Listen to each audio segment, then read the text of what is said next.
Keep it simple, play our game, and get Ducks in deep. Hey everybody, I'm Zach Cavanagh, Anaheim Ducks reporter for the Sporting Tribune with a double gold sweep edition of the podcast today. We will touch on the U.S. men's and women's gold medal performances from Milan and the post-game celebration fallout, as well as highlight the Olympic Duck performances from the Winter Games. Then we'll touch on all the Ducks news from the last week of practice heading into tomorrow's NHL restart and answer your questions in our monthly mailbag. But first, subscribe to Ducks in Deep on Spotify, Apple, or whatever your favorite podcast platform of choice is. Rate and review over there. It helps us a bunch to get into the feed and the algorithms, everyone looking for hockey news, specifically Anaheim Ducks hockey news. You can continue to watch video editions of Ducks in Deep by subscribing on YouTube to the Sporting Tribune channel, where you can get new episodes of Ducks in Deep every week or so, and probably trying to be more regular as we get into the stretch run for the NHL, where you can also get morning skate media availabilities, practice availabilities, post-game availabilities from every Ducks session from myself and our Ducks team at the Sporting Tribune. Subscribe to the Sporting Tribune on YouTube for that, as well as follow the Sporting Tribune at thesportingtribune.com for written content like my post-game notebooks for everything going on with the team.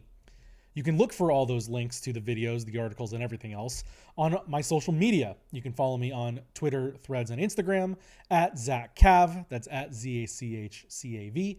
And on TikTok and Blue Sky at Zach Cav Sports. Again, all the latest articles, videos, links, stats, tidbits, fun facts, arguments, discussions. I love interacting with everybody on the social media. Send me your messages. I'll try to respond if I can. If I'm able to give an answer, or if I have the time to give an answer, I try to be in touch with everybody, try to make this community, very interactive and receptive, and the best place to be for Ducks hockey. And to continue to grow that community and to continue to grow my coverage here at the Sporting Tribune, if you've enjoyed my work here and you want to see more, please consider a subscription over on Patreon, patreon.com/Zach Cavanagh. We're trying to get more road coverage later this year. Some big games coming up in March that I'm eyeing, circling, hoping to get to. So I haven't been able to do any of this work on the road or anywhere else without your support, and your support through Patreon would mean the world to me. I'm incredibly grateful to all of our Patreon supporters over there. If you support on Patreon, you get a guaranteed full, robust answer in our monthly mailbag, which you'll see and hear later on in the show here. Again, I'm so grateful for everyone that's participated in that. So if you want to help out with that and everything that's put into the Patreon, as well as the travel fund, which the links for both of those are below, all of that goes back into the coverage to make this bigger and better and try to be a more comprehensive look at your Anaheim Ducks and the hockey world. So again, links for the Patreon and travel fund are in the description below. Extremely grateful if we can, work together there, make this stretch run as big as possible to get you the best Ducks coverage in a dearth of a sports market. We try to be the biggest and brightest light. So again, thank you for all the help there and look forward to interacting with more of you. But for now, let's get in deep. All right, let's dive right into it. Obviously, the biggest story in the hockey world and unfortunately the regular world this past few days has been the United States hockey programs. We will get to the rest of it. I want to share my thoughts and my insights on the news of the day, and we will get to that. And I don't want to neglect that, trivialize it, or anything like that. But this is a hockey podcast first and foremost, and it's unfortunate that we do have to have an addendum to all this, because this week from the Milan Winter Games, specifically the weekend with the men's program, not to diminish the women, I will talk about them. So proud of our women's team. This is, I can't understate that this is the great American hockey moment. This is a time that should be celebrated for all the on-ice accolades and achievements that have happened. Yes, the women's team, gold medal, beating Canada in overtime. Their third gold medal as a program. The sport's only been in the Olympics since 1998 on the women's side, and it's been U.S. and Canada, and the U.S. has experienced heartbreak to Canada. They've gotten some over on Canada, but this American team on the women's side was so dominant and so awesome to watch and take in and see all these young stars take the torch from Hillary Knight and Kendall Coyne and move on to the Hannah Bilkas, Abby Murphy's, Caroline Harvey, Layla Edwards. The list goes on for all these women that are the faces of this team going forward, and I want to touch on them. But the biggest thing that's happened to the American hockey program is this Jack Hughes goal, this game winner on Sunday morning. I got up at 5 a.m. Like many of you on the West Coast. I was so proud to see the amount of people that packed into the bars up and down Southern California and all over the West Coast to get up and support the men's hockey program at the time and see if they could actually pull this off. If this team that we had been sold as the greatest collection of American talent, the deepest American program that we've had in the history of the United States hockey program, a chance to win a gold medal legitimately. This wasn't going to be a miracle team. This wasn't, a collection of college boys from Minnesota and Boston that came together to upset the professional juggernaut Soviet Union. This was a team full of superstars that could be just as good and go toe-to-toe with this Canadian Death Star of a roster. Could they actually pull it off? Could they actually bring it to them? And I had been complaining through the tournament, if people had seen me on social media and elsewhere, that I still was not totally sold on the construction of the U.S. men's roster, that I thought that they left some firepower at home and they were going to go into this grit, and I just did not want to get into another 1-0, 1-1 grind with Canada that always ends up as where the Canadians, because they are so much more talented than the U.S., always came out on top. And you even saw it again on the women's side. Like, for as dominant as the U.S. women's team was, beating Canada 5-0 in the preliminaries, when it got to the gold medal game, it was still 1-0. They were down 1-0 on a shorthanded goal from Canada. These games always get into this tight affair. And you say, well, man, the Americans left their best goal scorers at home. If it's going to be another 1-1 game, how are they going to break through? They break through by getting to overtime.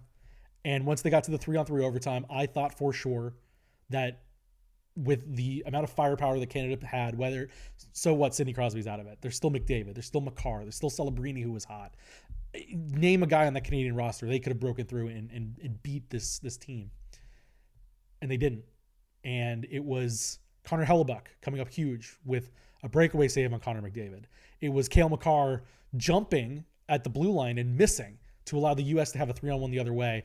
And it's Jack Hughes, teeth missing, bloody mouth, scoring this game-winning goal, this iconic moment. That photo of him smiling with the gold medal around his neck, the American flag draped over his shoulders, and the bloody teeth, that is the American hockey photo. It is what should be remembered on the hockey side of things from this tournament forever.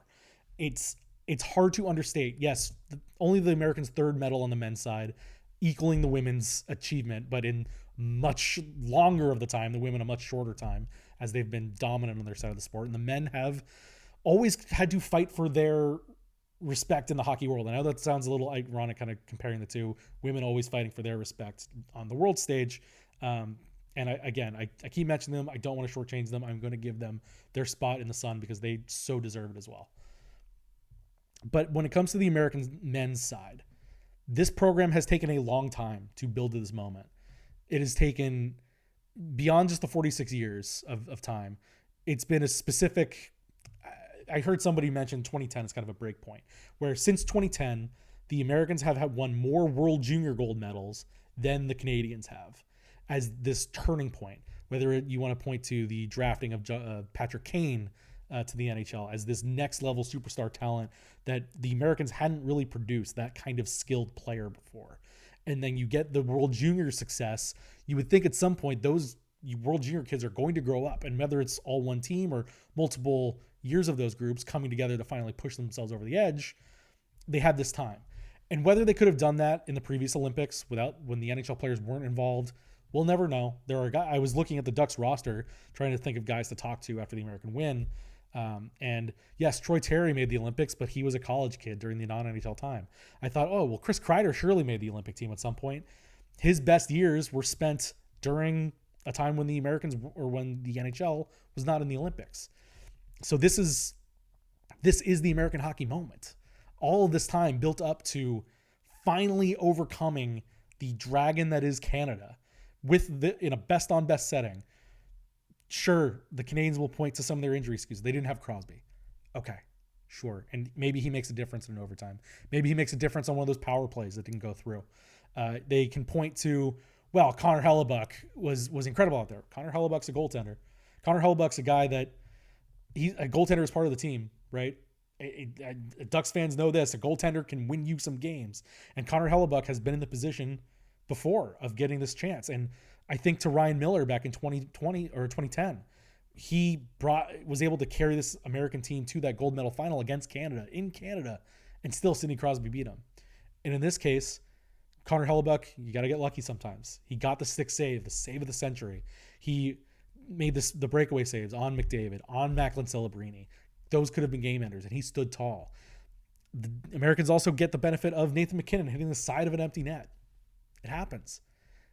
But those are chances that the Canadians didn't take care of. And if the Canadians take care of all their chances, yes, they probably beat the Americans handily. They were the better team analytically in the game. And we talk about analytics on an NHL side a lot because we're going over the course of a season and you want to see trends and is the team improving. Results aren't always the be-all, end-all. But when you're in these single elimination tournaments, your single game performance on the scoreboard is what matters. And ultimately, Connor Hellebuck made the saves. The Canadians didn't capitalize on their chances, whether it was the 5-on-3 that they killed, which points back to my roster construction qualms. For all my thoughts about trying to bring some of those scorers on the team instead of JT Miller and Vincent Trocheck, 18 for 18 on the penalty kill. They did their jobs. I'll eat my crow. They did their jobs. The U.S. would not have won the gold medal without that type of performance. They wouldn't have won the gold medal without Connor Hellebuck. They wouldn't have won the gold medal without Jack Hughes putting that puck in the net in overtime. To finally, in a true best-on-best format, give the United States a victory. And I was so proud to be a fan of this American hockey program, to have run with this team for so long and track the ups and downs. And it's rare in international sport of a high level that the United States is an underdog. You look at even just the Olympic Games, generally speaking, even in sports that we're not the best at, they can still put together. We have the money and the training programs to build this high caliber level of athlete. And there's only a couple places where the U.S. is not the top dog, and that's mainly soccer, which we are a forever underdog, and that'll show up again in the World Cup this summer. But they're never in a spot where it's like, man, the U.S. they have just enough talent to really win the World Cup. They'd be happy to make the quarterfinals. Let's be real. Like, that's not the same thing. On the hockey side, though, when your neighbor to the north invented the sport, but you have the majority of the professional teams, and you are just as much of a hockey country as they are, but you still can't get over the likes of, you can't beat Canada. You can't beat Sweden. Finland has more Olympic medals in the NHL era than anybody. They couldn't beat the Russians when the Russians were in the tournament, except for, the TJ Sochi of it all. But even that was, for all the run back he was getting for that, we forget that was a quarterfinal. That wasn't the semis. That wasn't the gold, where the U.S. got shut out in Sochi. There's so many examples of the United States men's team never getting over the hump, never having enough, and having to construct their rosters in a way where all they could hope for was to scratch and claw and keep Canada down. And maybe that will be enough to allow the talent to break through once or twice. They never had the ability to put up a 5-0 game like the women did over the Canadian women in the prelims. They never had the ability to blow a team out. This was the time they finally did. And I was a little disappointed with the prelim rounds. You're playing Latvia, Denmark, and Germany. The U.S., if they had blown out these teams even more than they had, they won the games, they scored 5 goals each, but they never felt like they were fully together, that they were fully functioning, that they were churning. They could have been the number 1 seed over Canada, and they weren't. So then they go to the knockout rounds, and because of that, they get to face Sweden, and they almost didn't get out of that game. But they did, but it was still another grinder where they went to overtime, and if it wasn't for Quinn Hughes this time breaking through, the U.S. might not be going home with a medal. But you could say the same thing about Czechia or Canada and Czechia, that the Canadians could have lost. And ultimately, if Canada had lost to Czechia and U.S. had gone on to win the gold medal, we'd feel good. But I think you still wanted to ultimately slay that dragon. And the U.S. got its chance. And they fought and they grinded and they battled and they did it. They beat the Canadian Giants and they won the gold medal for the first time in 46 years. You know, people comparing it to the Miracle on Ice. I watched Miracle the night before to get myself pumped up for it. You know, now that I'm a journalist covering the Ducks or just covering the league, it's hard to, I can't fan out in the way that I used to. You know, obviously I'm a journalist. I'm trying to find information. I'm trying to be level-headed in my analysis and my reporting and try to keep things on the level. The U.S. men's hockey team is a place I don't have to do that. And so this was a rare opportunity for me to go all in on it. And I was so overwhelmingly happy to see this happen and to see this moment finally come. And especially on the heels of, we'll transition here to the women's side of things, the American women dominating their side of the brackets.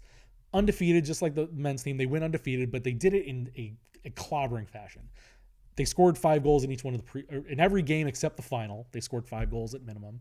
They outscored their opponents in total 33-2 ultimately. They beat Canada 5-0 in the prelims. They had dominated Canada in the rivalry series in the months leading up to the games. What a performance by the women's side. And I thought that they were going to cap it with kind of a crowning achievement of dominating Canada in a gold medal match, and wouldn't that have been exciting? But no, you couldn't just get that either. It's a grinder. It's a shorthanded goal that is a weird bounce off the boards, and poor Layla Edwards is kind of stuck in between and has to chase back. Canada scores. It's time is ticking down. You're thinking, oh my God, is this dominant American women's team? Are they going to be the upset? The one time that they are the favorites over Canada, they're going to get, they're going to get the tables flipped on them. And then Ducks legend, Hillary Knight, with the game-tying goal late in that game to send it to overtime, where Megan Keller makes the move of all moves, the star-dangled banner, if you will, getting around the Canadian defense and putting it on the backhand. What a game, what a goal, what a performance by that women's team. Another Olympics where the women's athletes outperformed the men's athletes in terms of the medal count. Gold medals, shout out to the women's figure skating team, Alyssa Liu and company. Shout out to Michaela Schifrin, the world-class downhill skier. Shout out to Breezy Johnson, the skier, the bobsled. I know there's another one that I'm forgetting, and I apologize for that. Shout out to the curling, Corey Thies on the mixed doubles side, the first woman to win a medal in curling for the United States. Huge. And the women's hockey team was the crowning achievement of all these great women's performances over the course of the campaign. You did see the men's team supporting the women's team during the tournament. They went to the games. They took plenty of stuff on social media. I'm sure you saw. After the men's win the gold medal, they're kind of celebrating together at times. Jack Hughes even saying that, hey, the first thing I thought of when I scored the goal was Megan Keller, the 2 golden goals for the Americans in this tournament. Ellen Hughes, Jack and Quinn's mom, working with the U.S. women's side. It was a moment to celebrate U.S. hockey on both sides, men's and women's. The women putting up their most dominant performance and maybe ushering in a new era of what that program can be. And then the men's team finally getting their gold exclamation point. What an Olympics for American hockey. And what a moment it was. And we saw the videos of all the celebrations on the ice. We saw the celebrations from the arena, the fans around the bars all over the country. And then we saw one more celebration video from the men's locker room, which then became the story that we're going to transition to now. The thing that's made me as a huge American hockey fan, somebody that wants to celebrate this moment, wanted to bask in this glory, and you didn't really get a chance to do that because we've been doing nothing but fighting over stuff and getting back dragged into the real world that we live in the immediate aftermath. So I'm sure everyone's seen it by now, but just to outline, the Americans are celebrating, and for whatever reason, FBI Director Kash Patel, who I know is a big hockey guy, he's been to plenty of games stateside, and I think he was there when Ovechkin broke the goals record and got down to the locker room then, and whatever. So Kash Patel takes a trip to Italy to go to the Olympics for security briefing purposes. From what I understand, that you do those months in advance, and you're not going to go the day before the last day of the Olympics. But it's a good cover story, I guess, with the LA games coming up. And, the Americans are also going to be hosting the 2034 games in Utah, the Winter Games. So cover story, you get taxpayer money to send you over there. Cool, man. Shows up in the locker room, celebrating like he's one of the guys, chugging a beer, shaking his fist, slamming the table. Weird. Shouldn't do that. Shouldn't be there. Shouldn't be doing that. The fallout, of course, like that's one part of it.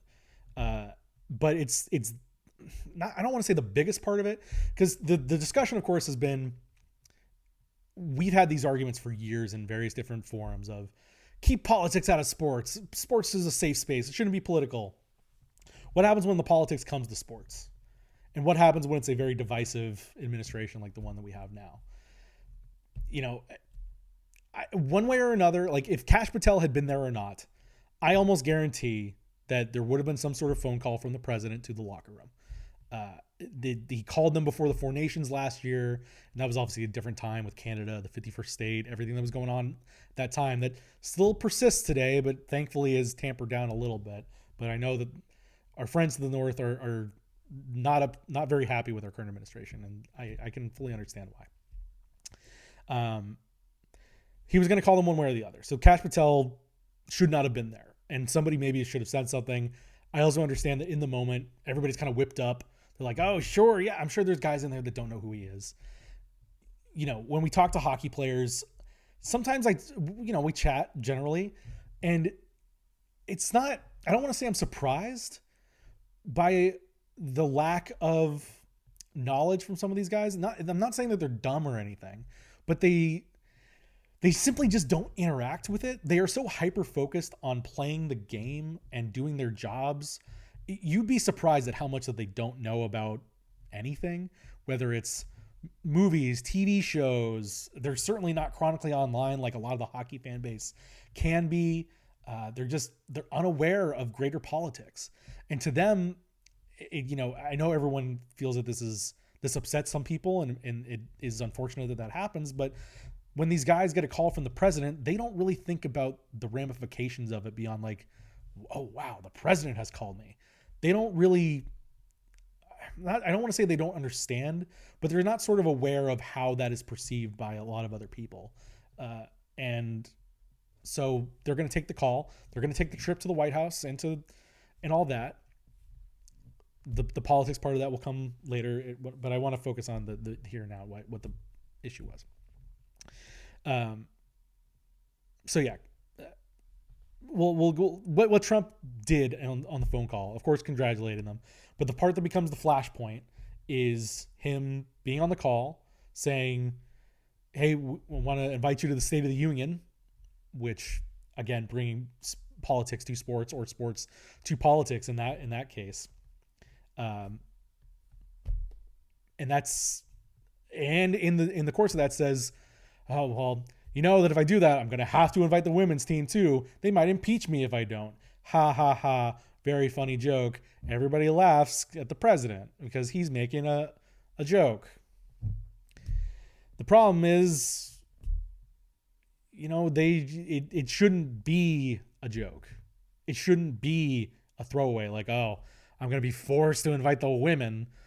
The women weren't impressive. The women were one of the most dominant hockey showings in an Olympics of all time. Yes, there is a difference in the talent gap between US and Canada and everybody else on the women's side versus the US and Canada and everybody else on the men's side. Obviously, like the US and Canada both could have lost in the quarterfinals at some point. There is a difference in the talent level, especially when the professionals are involved. It is more of a, I don't want to say high profile, but known skill grind. Like anybody can knock off anybody at a certain point. If everything kind of goes that way. On the women's side, the United States and Canada sometimes just have to show up to the rink and they'll win at minimum 3-1. So they blow away the field. So they are completely dominant. Again, this isn't diminishing what they do. It's amazing how good they are, especially this American team in context to previous American teams. So that's not a throwaway. They are more dominant than, in the context of their sport, they are dominant. It's just the way it is, and they should be celebrated for that. They should not be a throwaway. They should not be an add-in. They shouldn't be a reluctant, like, we got to.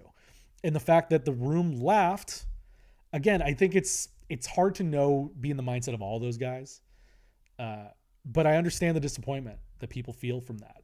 I understand how that makes a lot of people feel like women in sports who have particularly fought hard to be recognized on any level, to be dismissed in that way, especially by some of the stars of that team, like I mentioned, that had interacted with them over the course of the tournament, that had been there hand in hand with them, kind of celebrating this, again, huge American hockey moment.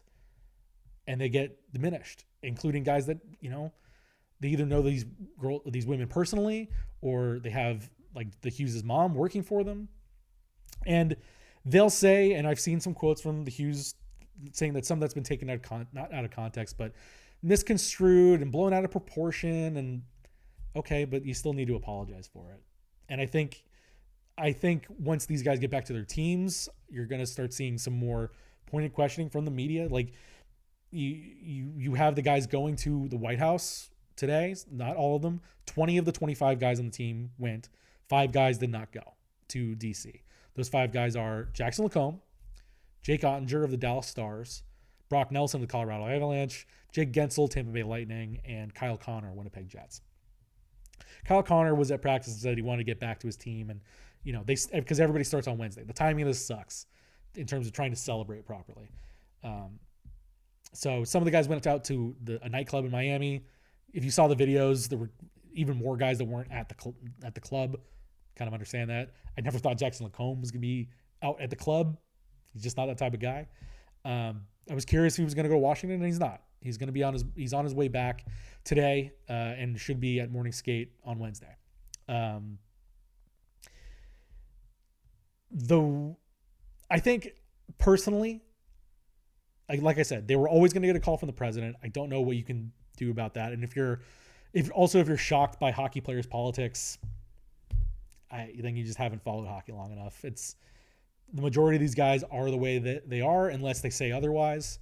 And you kind of have to compartmentalize that if that's something that means a lot to you. And I think the other side of it is, like I said, a lot of these guys just don't think about it enough. And I think there's a lot of dudes that are just really good people, and they just don't think about politics enough or at all. I don't even know if some of them vote if you really press them on it, but that's not something that comes up on the job day to day. So I don't really have more insight there.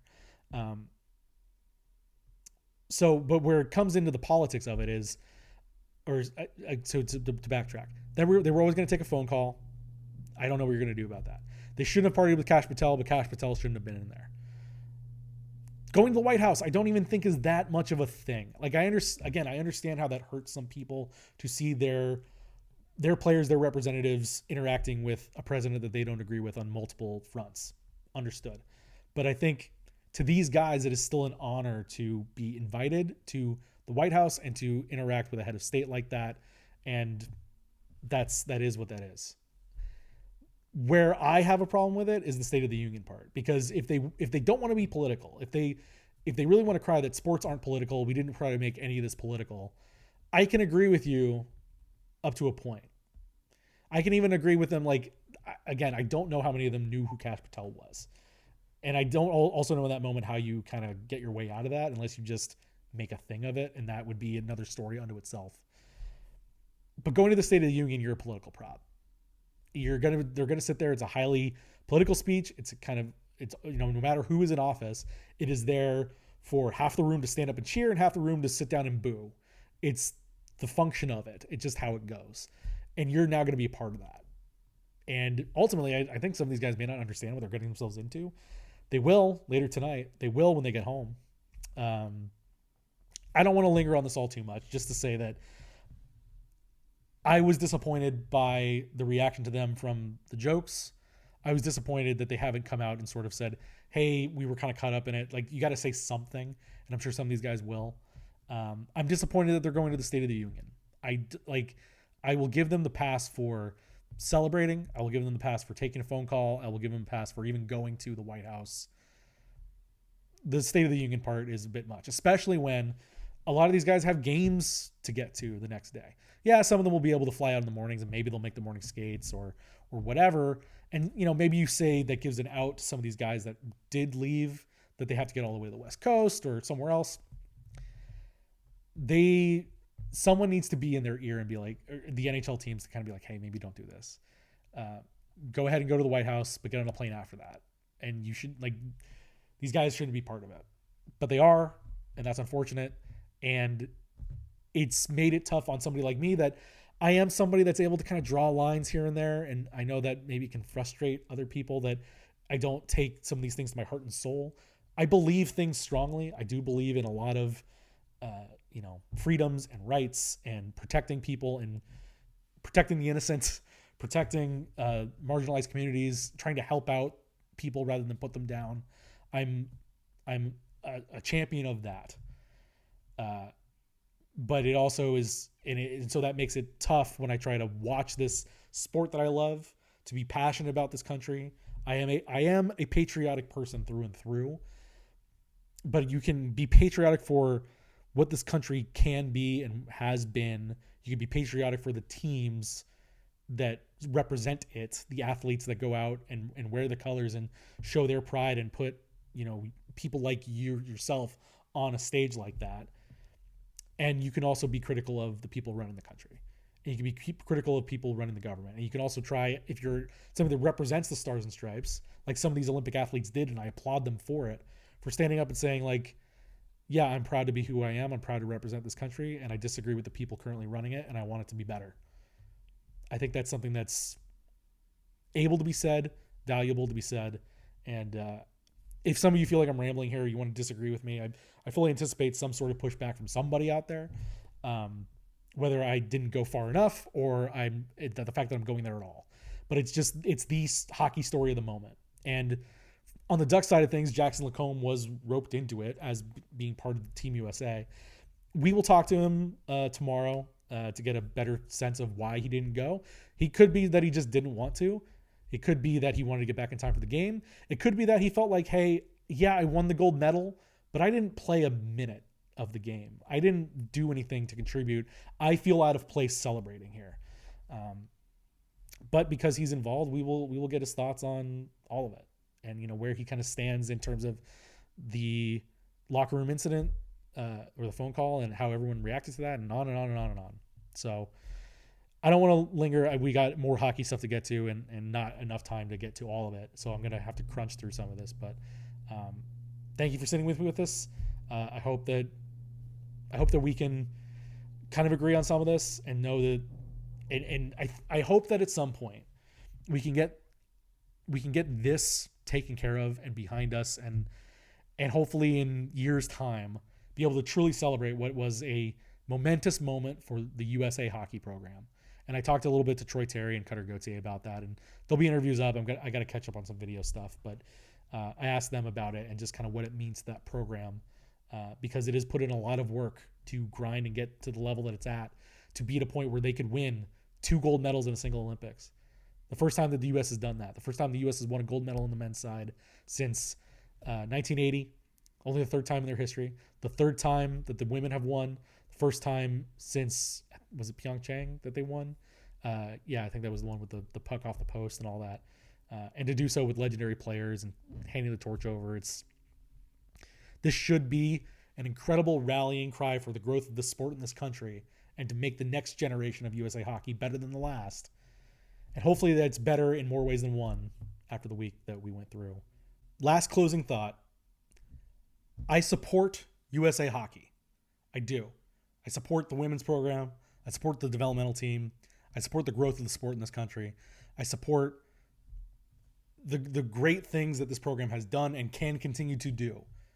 But I also want USA hockey to be better. I want hockey in general to be better, but I want USA hockey to embrace the positivity that they can generate together on the ice.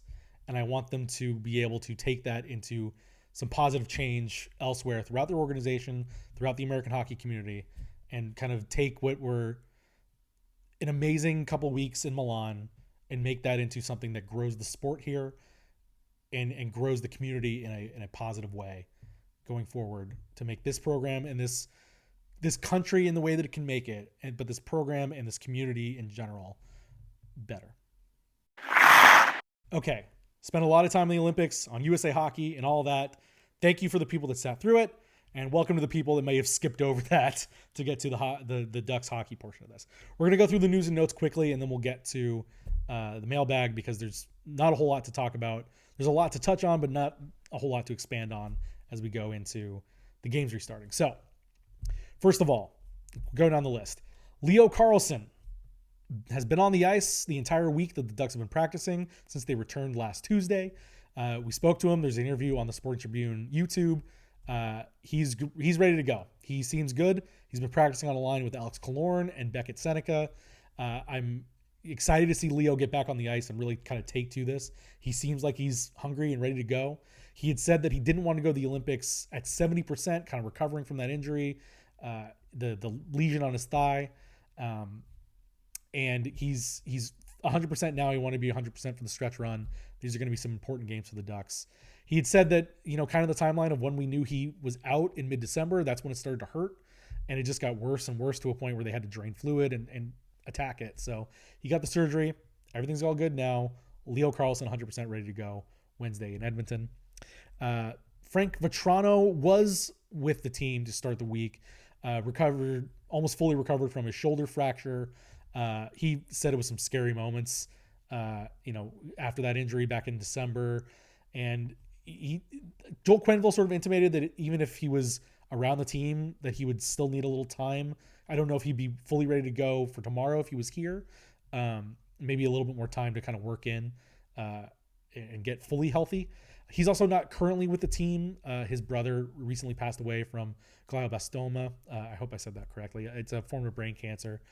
Some of you may be familiar with it from this Patty O'Donnell story, and we talked to Annie O'Donnell back in December about her brother and that whole time and obviously an impact on the SoCal hockey community. So Frank, unbeknownst to a lot of us, that his brother was dealing with this, and he went back east to deal with to be there with his family. And I know the service was on Monday, I believe. There's a link, and maybe I'll find it and put it in the description for the link to in lieu of flowers, the family wished for donations to help fight cancer. So I'll put that in the link below as well. Just to touch on that. So Frank Vetrano not currently with the team. The other guys that aren't with the team are Jackson Lacombe, who will be back tomorrow for morning skate. Mikhail Granlund hasn't been with the team. He will be back tomorrow as well. He's flying back. I think Finland went through the Northeast. They left the day early, but I don't know if they got delayed by the storm or whatnot, but Mikhail Granlund is on his way back. He'll be ready to go for tomorrow, hopefully into the game. What else is there to touch on? Oh, Peter Mrazek had season-ending hip surgery last week. So Ville Husso is your starting goaltender, backup goaltender for the rest of the season. Lukas Dostal obviously came back, and he's ready to go from the Olympics. What else? Ian Moore called up. Tim Washy called up. Everybody's ready to go. It feels like, as much as, Mrazek being out and Vetrano being, unavailable, this is as healthy as the Ducks have been in a while. The break has served them well, and we'll see if they can get off to a hot start going into the break. We'll do a quick roundup on the Olympic guys. So Lukas Dostal, I think he ended up with the third best save percentage of the Olympics. Nearly knocked off Canada. What a performance by him and Czechia. Radko Gudas, not at the best tournament, but he finished off with a bang. No pun intended. He knocked out Sidney Crosby in that Canada game, which was unfortunate for the hockey world and for Canada. But I thought that was his best game. He was physical. He jump-started the first goal for Czechia. That's the kind of Radko Gudas the Ducks want to see. So hopefully they can take some of that energy and pull that forward. And talking to Radko and Lukas, I feel like they relish that opportunity to play that kind of high-level Game 7 every night type of atmosphere. And that will be helpful for them going forward. Mikhail Granlund played all right for Finland. He was the captain, scored a couple goals here and there.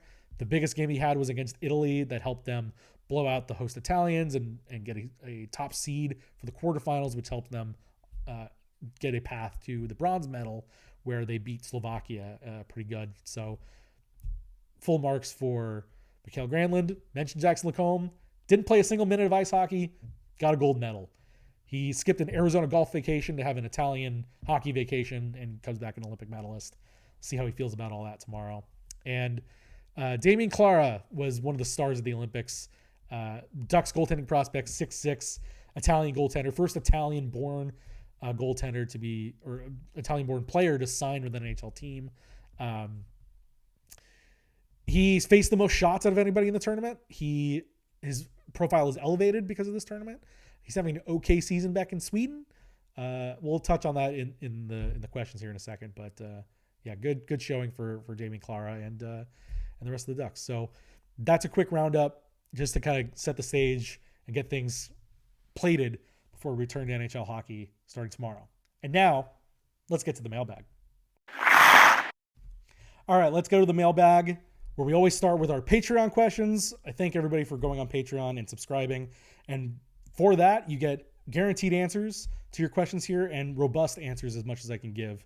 And kind of short on time, so we're going to go through these as well as we can, and then we'll run down the social media questions. Again, thank you for everyone for submitting questions, but we got to start with our patrons from Patreon. And we'll start with a day one patron, Doug Stolhand, who asks, what is the organization's plan for Tristan Luneau? He's 22 years old now and is just a couple months younger than Zellweger Minchikov, both of whom have years of NHL experience by now, with Stian Solberg, Noah Warren, Tyson Hines, Terrence Smith also in the system, plus more Zellweger and Minchikov. Where does Luneau fit? I think Tristan Luneau ultimately is big in the Ducks' future plans. I feel like, this hasn't been directly communicated to me or anything, but just reading the tea leaves, he's a guy that's made the team or had made the team each of the previous 2 seasons. They obviously thought well enough of him back then. And yeah, there's been guys like Zellweger that kind of leapfrogged him and took that spot, and Minchikov has been in the league for a while. But I feel like if they were ready to be done with Tristan Luneau, they would have traded him by now. The fact is, going to this season, they wanted him to play minutes. They didn't want him to be part of some bottom end of the NHL lineup rotation. They didn't want him sitting in the press box. They wanted him playing games. And so he is down there in San Diego. His numbers this year are not as good as they were in previous, for certain. But I feel like he is a guy that when you look at what the defensemen the Ducks have in the system, he's more talented. Like he's a big, strong, thick dude. And when it comes to a physical type defenseman, the Ducks don't have kind of these solid trees to work with on some of these defenders. He is bigger and stronger than Zellweger. He's stronger than Minchikov. I don't know how much taller he is than Minty.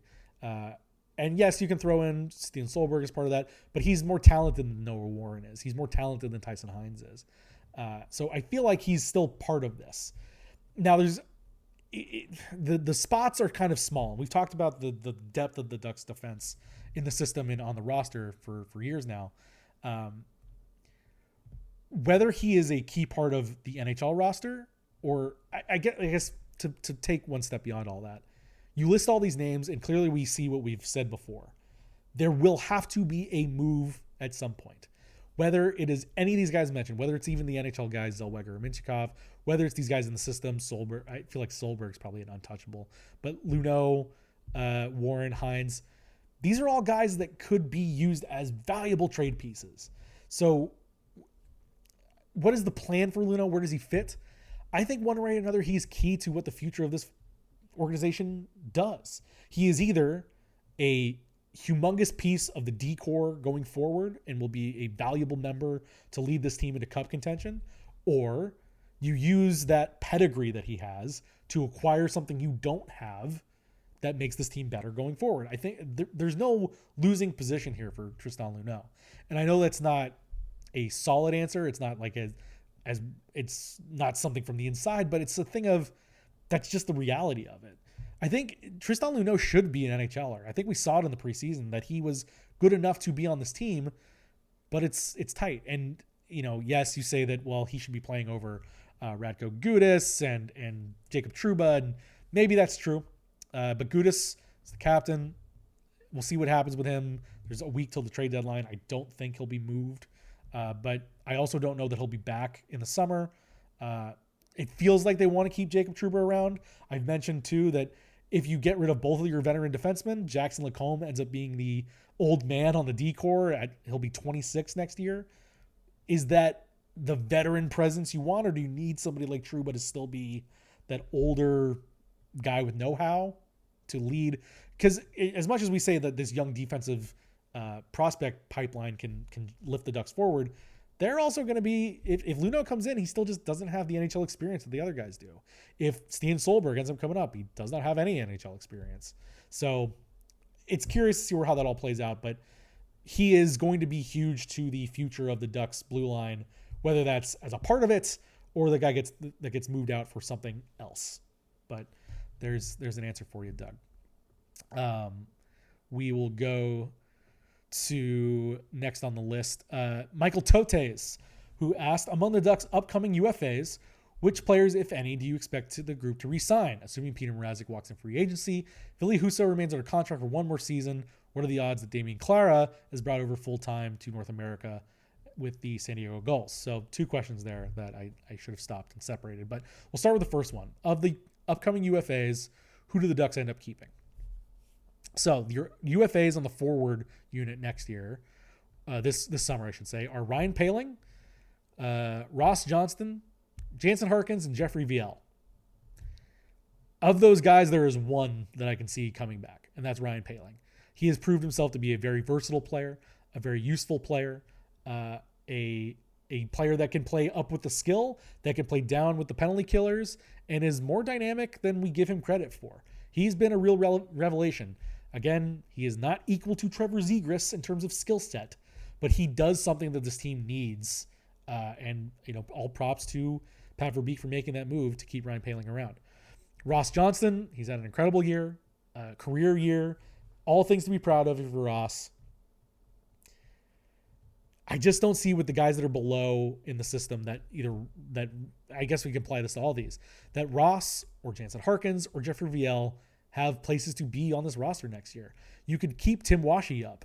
You can move up Sam Colangelo. You can move up Nikita Nesterenko, Nathan Gaucher, Igor Sidorov. There are so many guys that need their chances to actually play that you can't keep around these journeyman replacement guys. Like Jansen Harkins is a wonderful dude to speak to, and I think he puts a lot of hard work and effort into his craft. I think he's reached his ceiling for what he can do with this team, and he can be useful somewhere else, but I just don't know that he helps this team move beyond where it is. It's, just kind of the long and short of it.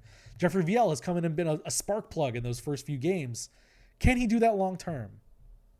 There's no way to know that. The fact that he is clicking at all is kind of a miracle unto itself. He can be replaced. So of the forward group of the UFAs, Ryan Poehling has to be it. The forward group, is highlighted in RFAs with Cutter and Leo, so they can fill from within on that side of things. On defense, we talked about 2 of them already: Jacob Trouba, Ratko Gudas. I can see Gudas walking. I can see them keeping Trouba for the reasons already mentioned. You mentioned Peter Mrazek again with the season-ending hip surgery. That's it for Ville Husso. Peter Mrazek. 10 whole games as a Duck. You can call the John Gibson trade a bit of a failure in that way, but he was necessary to take back for salary purposes, and they needed a backup goaltender. So he did what he needed to do, and Ville Husso has done what he needed to do to be ready to jump into that spot. And I like talking to Peter Mrazek. I thought he was a really good guy. I don't know if that's the end of his NHL career or not, but 34 years old, coming off hip surgery in the position he already is, kind of tough. Speaking of the goaltenders, Michael also brought up Damian Clara. So, incredible Olympic showcase for him. Clearly, his status is going to be elevated in terms of his perception around the league and in the hockey world. Does that make him into the mix in the Ducks goaltending pipeline? So he's 21 right now. When we look at other Ducks goaltenders that came up young, there's John Gibson, but he was an exceptional talent, right? It's hard to deny what John Gibson became and who he was at the time. We thought he was going to be the future of American goaltending, and it turns out he got beat up by Carter Hellebuck, and that it's going to happen. I think there's no reason to not put him into the mix with the Cali Clangs and the Thomas Sukaneks and all that, just to see where he is. Will he? I would love to see him get some games here at the end of the season like he did last year. I don't know how much that will do in terms of like separating himself, but it certainly will make him a commodity. I think it's hard to say how much he's getting over there in Sweden, and the only times we get to see him really are dev camp and otherwise. I think his future will be up to how he develops over the course of this year into the summer, and then where he is at training camp. But I think in terms of pedigree and talent, I think he is above most of those guys in the system, because none of those other guys have really separated themselves, unfortunately, whether it's Klang or Butiets or Sukanek. And some of that's due to injuries to Sukanek or to Klang, and Butiets is again a similarly like a tall goaltender that can play within front of him, and he got his NHL shot, and as unfortunate as that one opportunity was, I think it's a situation where you get all the guys together and the cream will rise to the top. And I think that Damian Clara should be given greater consideration into that mix going into next fall. But he is not a now project. He's not even a next season project. I kind of figured it would be like a 2 years until he shows up. But he continued to impress in the Olympics when I first said that. So we'll see how that goes now. But that's it's intriguing. 6'6", 21 years old, and he still has a lot to work on in the technical aspects of the game, but he has the raw skill that can become something for the Ducks. And if you can get him and Dostal in a crease together, I mean, that's a great tandem. And again, but we have to remember in terms of him coming over, Dostal still has 4 years after this one on his contract, and Clara has signed his ELC. What does that turn into? We'll see. But I think for sure he can get a shot going forward into next season. We will close out the Patreon questions with Cynthia Simers, who has 2 quick questions here on the Patreon. First, is there any current Duck that wasn't on an Olympic team that you think deserved to be? No. I think anybody that's on the team that wasn't already on an Olympic team, like Chris Kreider, I talked about as somebody that maybe could have been, but it's hard to say. And then he was at the end of his rope. He was one of the final cuts. It seemed like he was at the orientation camp. You would have liked to seen it, but not really. If Cutter Gauthier, if he had kept up his hot streak from the beginning of the year, could have been given consideration. But again, just the way that the USA roster was built, I don't think ultimately he would have been in that mix. Again, we were surprised that Lacombe made the mix as well. So kind of a lot of guys on the fringes. Obviously, Leo should have been there if it wasn't for the injury. Beckett Seneca could be a Canadian Olympian in his career. Cutter Gauthier could make the U.S. Olympic team at some point. If it seems like there's some sort of softening on the international hockey level to maybe allowing Russia back into things, despite the continuing engagement in Ukraine that continues to go on. I think if Russia were to make it back to an Olympic Games, I think Pavel Mintyukov would certainly be in that grouping. But I don't think there's anybody that's missing. Olin Zellweger would have loved to be on the Canadian Olympic team based on talking to him yesterday. He was really beat up about the loss, and I'm sure some of you saw the Instagram tracker thing. He said that he followed some of those guys when he was a fan growing up, but now seeing all the celebrations and stuff, he was just like, no, they beat my Canadians. They should have won that game. He was really it was kind of awesome to see the passion from him, just being a fan of the sport, which is kind of fun. Second, Cynthia asked, what Winter Olympic sport besides hockey do you think you could probably be good at with some practice? I always say curling. I'm a huge curling fanatic. Shout out to the mixed doubles curling team, which I think I already mentioned, that won the silver medal for the Americans. The American women got so close to a medal, and just a little unfortunate late end action. Curling, I think luge, if I had gotten started earlier in life, I would have been a decent luger. Bobsled, I could dig. But any of the skiing sports, no snowboarding sports, skating sports, not necessarily for me. But curling, bobsled, and luge is where I lived. I have the 1998 Nagano Olympic video game. Love that thing when I was a kid. Nearly burned out the cartridge on my N64, but I love it, and I always play. Those were the three sports I played all the time on the system. So that's kind of where I live. I'm a huge Winter Olympics guy for hockey and other reasons, but that's where I stand. So thank you to the patrons for asking those questions. Again, if you want to get your questions guaranteed an answer and fully answered, please go to patreon.com/Zach Cavanagh. Subscribe to the proper tier, and we can make sure that we get your questions answered in full. All right. Again, thank you to the Patreon questions. We will move on to a rapid fire through the social media questions, some of which were kind of covered with things from earlier. So that kind of cancels out some of your questions. Sorry for that, but you got your answers one way or the other, right? We'll go to Instagram, where Evan Ryan asked, do you think the Ducks need to make a trade to be a contender this year? Also, Binnington as the number 2, heart eyes emoji.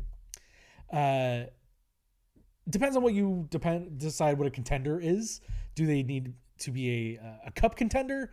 Let's not get ahead of our skis here. We're also not going to try to sacrifice the future of the Ducks for some big moves to make that kind of push. To be a playoff contender, I think they could be a playoff contender if they stay pat still. I don't know that they need to be all that forward with it. There's things that can be cleaned up. Maybe if they want a more reliable backup goaltender, I think they're happy with Ville Husso. Maybe you need something more sturdy on defense, but what are you going to move out for that? I think if there's going to be any moves made, it might be in the forward core, maybe some scoring additions to solidify the bottom 6, which has kind of been back and forth mixture, right? I think if anything gets done, it's small things. It is not going to be anything major. If there's going to be some major surgery done on the Ducks roster, it won't be until the summertime. So do I think they need to make a trade to be a contender? No, I think they can kind of stay where they are and be okay. I mentioned the backup contender. You mentioned Jordan Binnington. I don't think that's happening. I think, one, the Ducks are happy with Ville Husso. 2, what it would take to get Jordan Binnington for that role is not worth it on the Ducks end of things. I think if Binnington goes anywhere, I think Edmonton is probably in the market for a goaltender at some point. But he does the Ducks and Binnington is not a match for several reasons. I don't think we have to worry about that. Also on Instagram, Love Skaters asked, how do you think Sam Colangelo played when he was in the lineup recently? I mean, fine. The problem with trying to address what Sam Colangelo is or was is he just wasn't given much of an opportunity. When he was around, they were playing Ian Moore as a forward over him. He just wasn't getting in. They were putting in Jansen Harkins. They traded for Jeffrey Viel in that last stretch. So how did I think he did? He was unnoticeable. And I don't know if you want to take that good or bad. He didn't do anything terrible to stand out and be like, man, what a mistake there from Sam. He should have been better. And also nothing that made him say like, man, this guy should be up on the roster. Why is he doing this? I think the only thought I had was, why are they playing Ian Moore as a forward over him? Why don't they just put Moore back on defense and sit down Hellison at the time? I think the problem that Sam's had is that last year he proved that he could skate with the upper guys, but he's also not given that opportunity to skate with the upper guys. When he had that line with McTavish and Cutter last year, and that was great, but he's not given the same opportunity now if he comes up. And he's doing all right down in San Diego, but it's a lack of opportunity. And for whatever reason, he didn't make a huge impact on the coaching staff in training camp to make it seem like he needed to be up. Nikita Nesterenko got called up over him, or got the call up over him earlier, and even got sent down, and Colangelo didn't come back up with the waivers and all that. I feel bad for Sam. I think he deserves a better shot, but I don't really have any thought about how he played recently because it just wasn't enough to really make any sort of judgment on. So unfortunate for Sam. We'll go to the Reddit now. And again, some of these things are touched on a bit, but Blank Page 95 asked, what do you expect to be the Ducks' most likely move come the trade deadline? If they were required to make one, of course, because standing pat is very much an option. As I said, I think I lean towards standing pat. I just don't know that I don't think there's any reason to make like a swing for a cup type move, but I also don't think that there's a whole lot of big moves that can be made. if there's anything that's going to happen, it's a little nip and tuck around the forward group, like I mentioned. Maybe some more scoring punch. I think they like what they have, but they can lock down some of those wing positions a bit. We have a very short amount of time. I think there's only 5 games in just a week's time between now and the trade deadline is next Friday. So we'll see where the Ducks land on that. But that's kind of where that is. It's a little bit of a non-answer. Sorry, but it will. What the Ducks need and what sort of moves Pat Verbeek feels he needs to make will kind of be outlined in how the team restarts here after the break. So see how they get it going starting tomorrow. And last one from Reddit. Space Grab asked, what's the best cut of steak? Personally, I'm a New York strip guy. I like it's a good meaty cut, but it also has enough fat to kind of marble the edges and give you some caramelization there if you cook it right. Our house is also a ribeye household, which gives a lot of flavor, of course. And then, when you go out there in the world, if you've never been to Tame Solani Steakhouse, and whether you're a Ducks guy or not, you should go to Tame Solani Steakhouse and just order whatever cut of steak and just sort of let it sit there and melt in your mouth a bit. It's so good. But I'm a New York strip kind of guy when it comes to day to day, and even when I go out, you can say that's a basic take. You can say that's a workman-like take maybe. But that's my thought on that. So thank you for the non-hockey question there, Space Grab from Reddit. So that's the totality of the mailbag as we close out our Olympic break, in full. Ducks get back on the ice for games tomorrow, and I'm ready to get back into things. I like my routine. I like going to the games. I'm happy that we've had practice here a bit, catch up with the guys, and there's a lot of big games to go, particularly this first one out of the break against Edmonton. So, we touched on a lot of things today. Hopefully we can get through the discussions of the week. We can get back to hockey. We can be better as a hockey community in so many ways. And we can build forward back into making this great sport that we care about so much into just a great platform for so many better things that aren't what we've been talking about this week. And we want to platform the right things, fight against the bad things, and move on. And maybe that's a little simplistic. Maybe that's a little Pollyanna if you want to label it something. But I think there's a way forward out of this. It's just not the tacks that we've taken this week. So, all right. Put that behind us. Ducks get back into game situations tomorrow. Follow me on all the platforms. We'll run through it right now. You want to subscribe? You want to hear more Ducks in Deep every week as we get through this stretch run? Subscribe on Spotify, Apple, or your platform of choice. Rate and review over there as well. Helps get in the algorithm, helps us climb up charts and get eyes on it.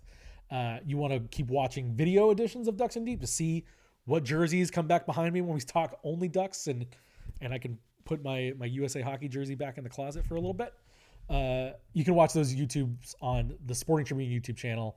Follow the Sporting Tribune on YouTube to get morning skate interviews, post-game interviews, practice interviews, all the content that you want when you're following this stretch run for the Ducks. Make sure to follow me on social media, on Twitter, Instagram, and Threads at Zach Cavanagh, or at Zach Cav. That's at ZACHCAV.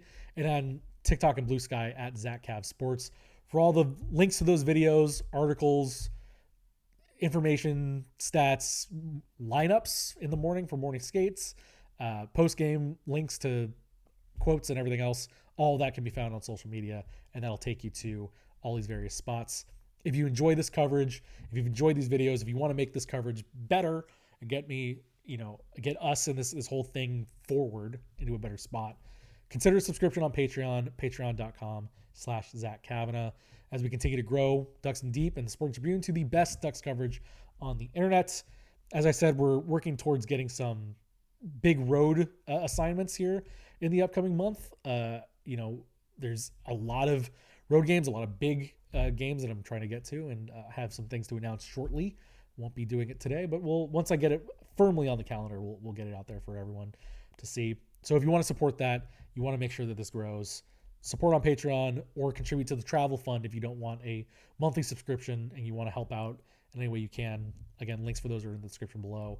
So grateful to everybody out there for watching, listening, reading, and contributing where you can to make this whole Ducks in Deep community, the Ducks hockey community, grow and be better and all that sort of stuff. So again, I thank you for all that. We're back on the ice with Ducks games tomorrow. So until next time, I'll see you at the rink.